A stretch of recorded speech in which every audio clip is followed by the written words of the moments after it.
So Nene has decided to finally take the advice that people have been giving her for some time now. To go ahead and just turn on your camera and your mic and start talking.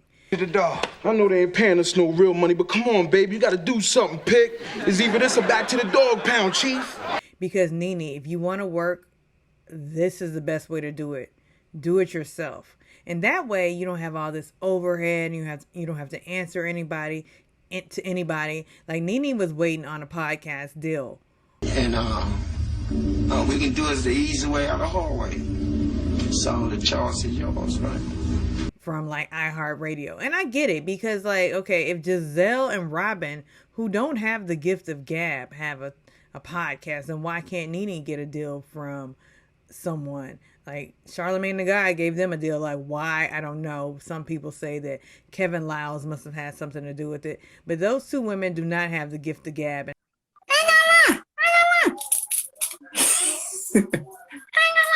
Hello, Nene gave the world many reads, many memes, many sound bites. So Nene, get on camera and talk and be yourself. Don't come on fronting, because I think that's where Nene's downfall happened. When she got into Hollywood and started cashing Trump checks, she thought that she was going to change her persona. She started over enunciating. And I have felt my role was being diminished. Every year. And having this air, I'm Nene Leakes. I'm the person who put Bravo on the map. Bow down to Nene. And that's when she lost the audience. Girl, you done had too many drinks. And essentially that's when I think she lost production.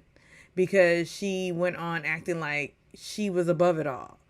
And that everybody should bow down. But now she's playing this role like, well, why can't I work? Why can't I feed my family? Well, Nene, you could have been doing this all along. And I get it. You've been going through a lot. You know, with Greg's death and your children, Brent almost dying. And then Bryson being in all sorts of troubles with the law. My bad, Mom. My bad. I'll be home in a couple days. I get it. You've been going through a lot, and then your club closing and you being cut off from so many different directions. Now, was Nene blacklisted or blackballed? I would say yes, but I would say she did it to herself. Oh, P, you ain't even gotta do him like that, kid. Because she wasn't playing the game. Now, she often says, and she said it in the Carlos King interview, and she said it in the Bethany interview. They told her, well, you're not happy. And she said, well, how do they know I'm not happy? Ray Charles could see that you weren't happy, Nene. Stevie Wonder could see that you weren't happy just from what you weren't giving us on the show, or just your attitude towards all the ladies on the show. None of these bitches here are on the level that I'm on, and I will never argue with any of them. That's okay? my point. That is clear. my point. You weren't happy. You were probably a little bit upset that you did Glee and you did The New Normal and you did Fashion Police, but here I am back on Real Housewives of Atlanta. So it's like you went up a few steps, now you're back down.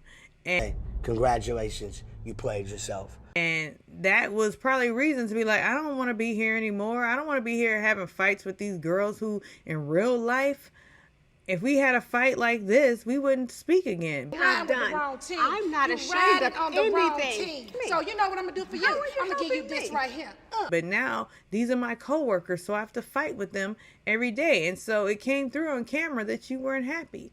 And the funny thing is, I guess she couldn't see the trees for the forest or the forest for the trees, because had she just played along, and I get playing along means that you're going to sell a little bit of your soul, but if this is what she wants, you got to play the game, Nene.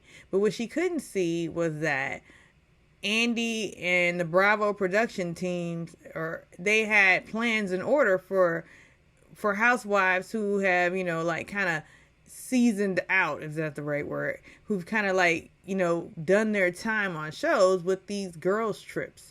She could have like parlayed that into something else, but no, she went on this pouting tour and decided to sue the network. She sued NBC Universal. When you sue NBC Universal, you have now started a fight. You've started a war with a big entity. You're not just suing Andy Cohen, who you did accuse of having an addiction. Who you're not just suing him. You're suing NBC Universal. I said what I said. Okay, well, They're a huge conglomerate. So of course, Nene, you're probably blackballed. But I'm glad you have this YouTube channel up and running again. But hopefully you will tailor your content.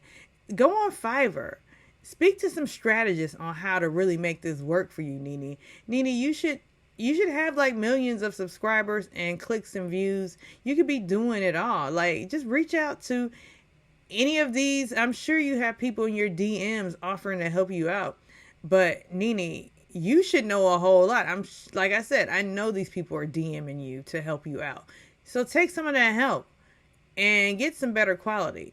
Like, get some better lighting. And please, if you can't afford a glam squad, go down to the Mac counter and get your makeup done before you get on camera. And the sound quality was not the best. Not that mine's the best, but hey, I don't have your connections, Nene.